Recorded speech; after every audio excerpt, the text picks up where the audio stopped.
میں اکثر اس بات کے اوپر بڑا دکھی ہوتا ہوں کہ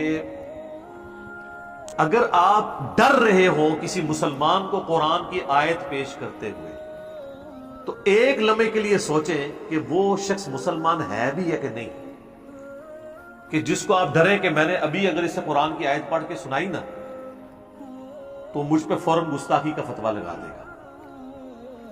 اگر کافر ہو تو پھر تو سمجھ آتی ہے، مسلمان کو اگر دوسرا مسلمان قرآن کی آیت پیش کرتے ہوئے ڈرے تو سر پھر ڈر جانا چاہیے کہ معاملہ بہت زیادہ بگڑ چکا ہے۔ میں آپ کو نمونے کے طور پہ ایک آیت پیش کر دیتا ہوں اور آپ سے میں یہ ریکویسٹ کروں گا کہ یہ آیت کبھی بھرے مجمع میں، کبھی دوستوں کے اندر، کبھی اپنے خاندان کے لوگوں میں بیٹھ کے آپ اس آیت کو بیان کریں اور اس کا ترجمہ جس مکتب فکر کے وہ ہے نا اسی کا ہی ترجمہ پڑھ کے آپ بتا دیں اور پھر دیکھیں آپ کے ساتھ ہوتی کیا ہے۔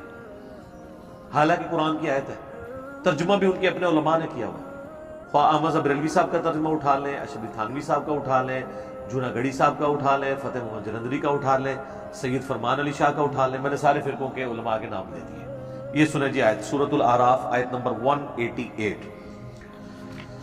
اعوذ باللہ من الشیطان الرجیم، بسم اللہ الرحمن الرحیم۔ قل لا املک لنفسی نفعا ولا ضرا، اے نبی تم فرما دو کہ میں تو اپنی جان کے لیے بھی نہ کسی نفع کا مالک ہوں نہ کسی نقصان کا، الا ما شاء اللہ، ہاں مگر جو اللہ چاہے۔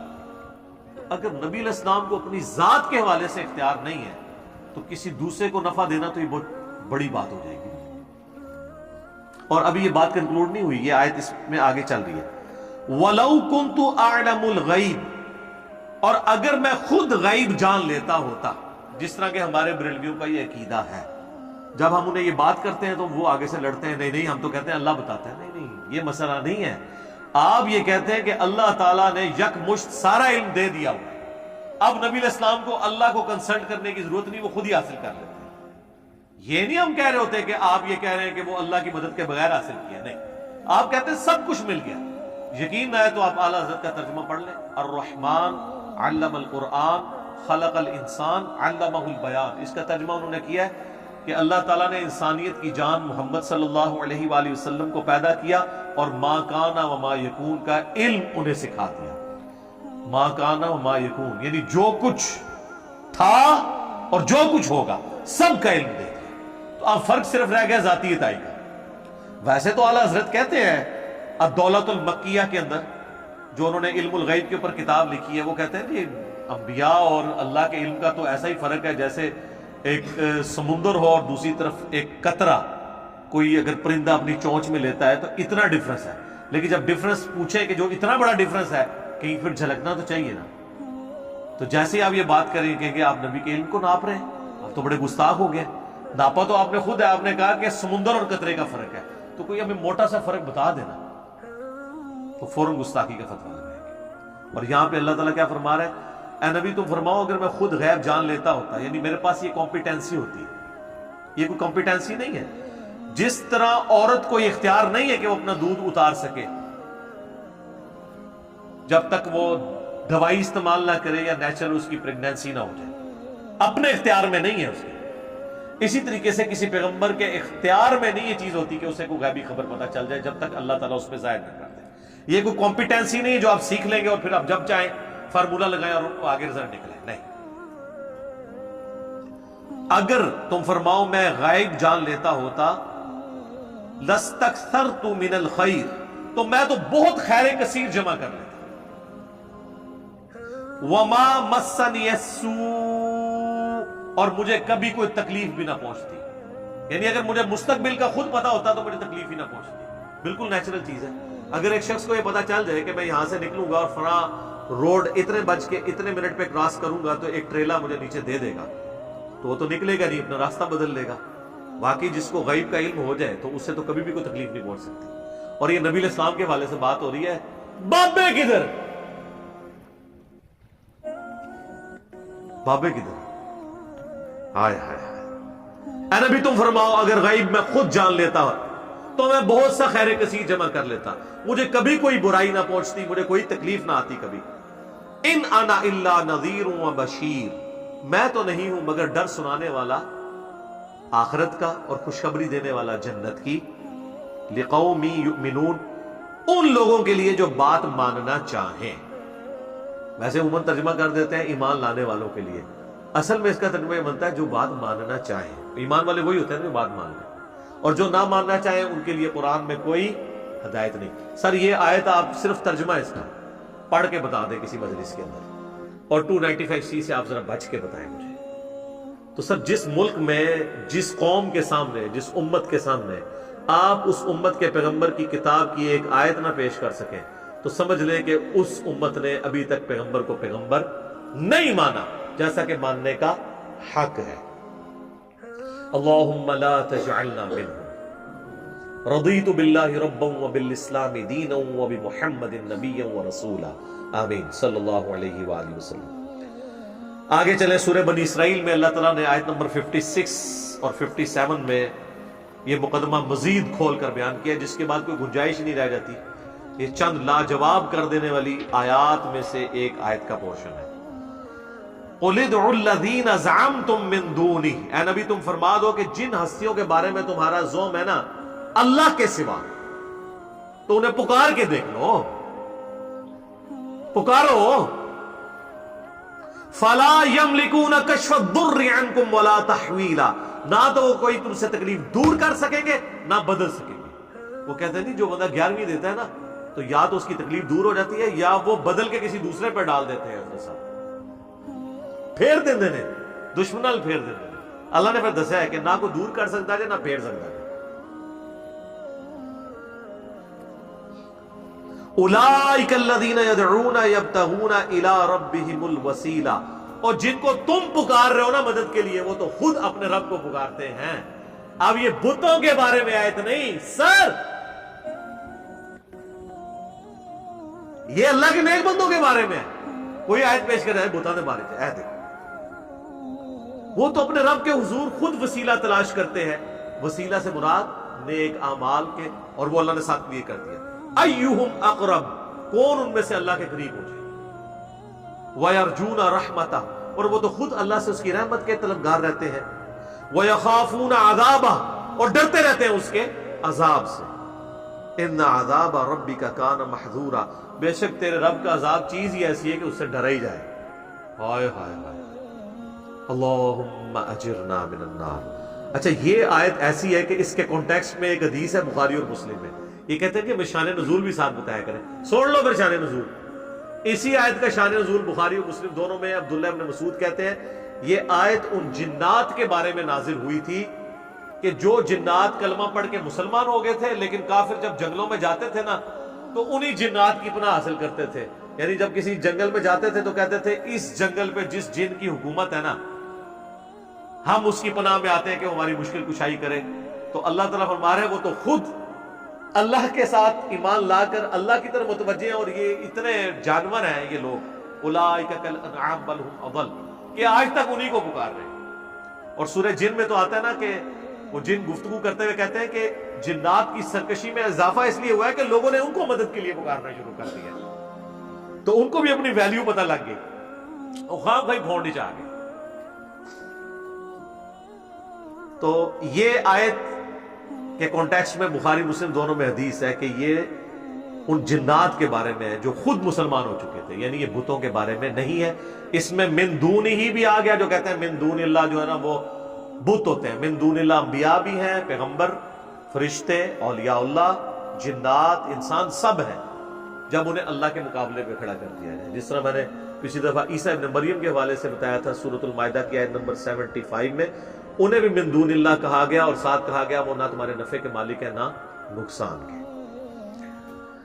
اور سر سورۃ الانعام اور سورہ یونس میں وہ آیت تھوڑے سے فرق کے ساتھ ریپیٹ ہوتی ہے، وَإِن يَمْسَسْكَ اللَّهُ بِضُرٍّ فَلَا كَاشِفَ لَهُ إِلَّا هُوَ، اگر اللہ کسی کو پکڑ لے مصیبت میں، اسے تکلیف میں ڈال دے تو اس کو پھر کوئی دور نہیں کر سکتا سوائے اس کا۔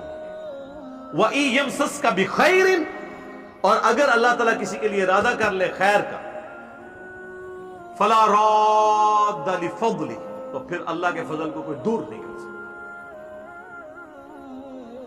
کوئی نہیں دور کر سکتا، کسی سے کوئی چیز چھین نہیں سکتا. اور اسی کو نبی علیہ السلام نے بھی ٹرانسلیٹ کیا، جو بخاری مسلم دونوں میں حدیث ہے. نبی علیہ السلام فرض نماز کے بعد دعا مانگا کرتے تھے، اللہم لا مانع لما اعطیت ولا معطی لما منعت ولا ينفع ذا الجد منک الجد. اے اللہ،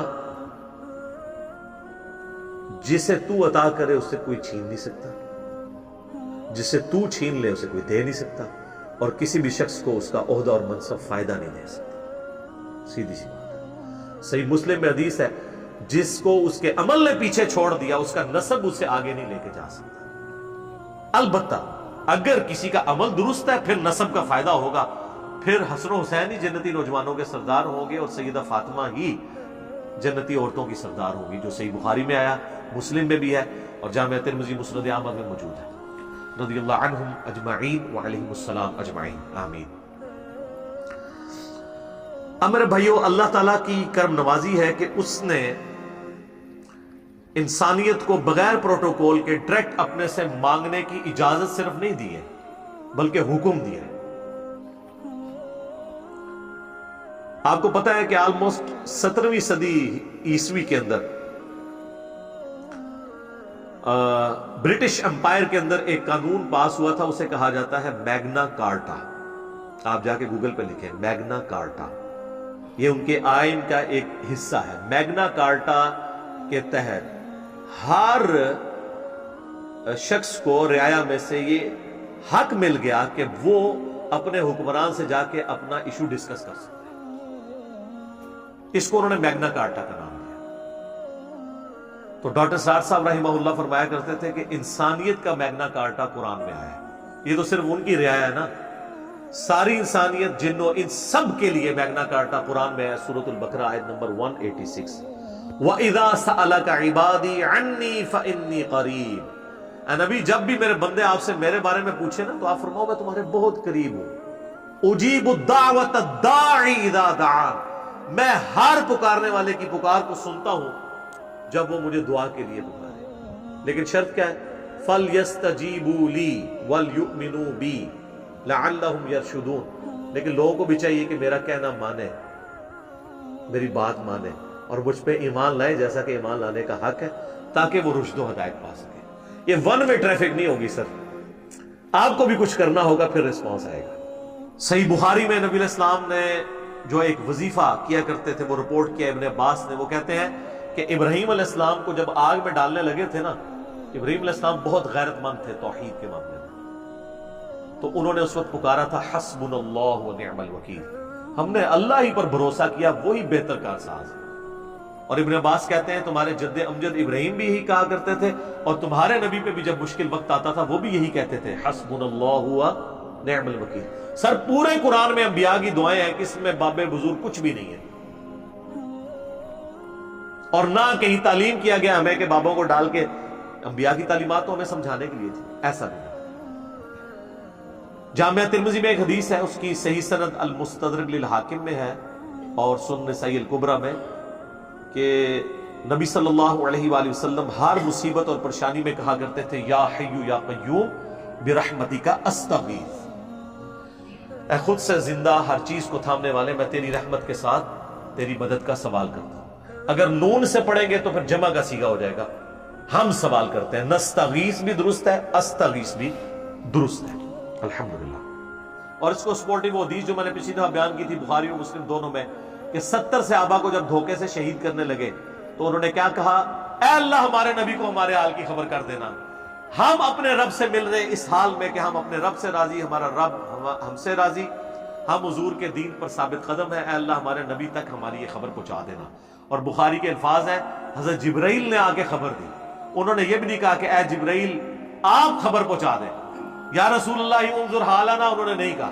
انہوں نے کہا اے اللہ آپ خبر کر. تو اس سے 3 عقیدے میں نے کہا تھا کلیئر ہوئے: علم الغیب، حاضر و ناظر، اور مسئلہ استعانت یعنی غیر اللہ کو پکارنا.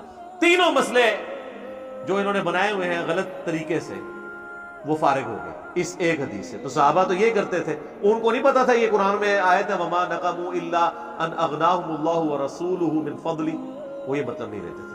اللہ تعالیٰ سے دعا جو حق بات میں نے کہی اللہ تعالیٰ ہمارے دلوں میں راسخ فرمائے.